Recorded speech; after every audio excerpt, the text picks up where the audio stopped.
Box ஆஃபீஸில் இப்போ சக்கப்போடு போட்டுட்ருக்கிற Mufasa படத்தோட ரிவ்யூ தான் நம்ம பார்க்க போகிறோம். முஃபாசா எனக்கு லயன் கிங் ரொம்ப பிடிச்ச படங்க. இந்த படத்தோட பார்ட் 1 பார்த்தீங்கன்னா ரொம்ப சூப்பராக இருக்கும்.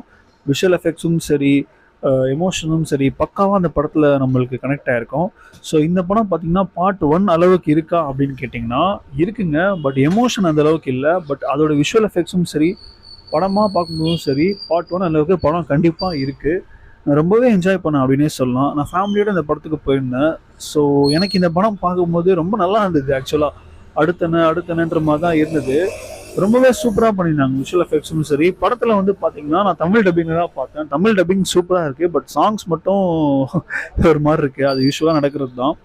பட் ஓவராலாக பார்த்தீங்கன்னா ஒரு ஒர்த்தபலான மூவிங்க. எனக்கு இந்த வீக் பார்த்தீங்கன்னா எனக்கு முஃபாசா தான் எனக்கு ரொம்ப பிடிச்சிருந்துச்சி விடுதலை பார்ட் 2 விட. ஏன்னா படம் ஓவரால் என்ஜாயபலாக இருந்தது. எனக்கு செம்ம என்டர்டெய்னிங்காகவும் இருந்தது.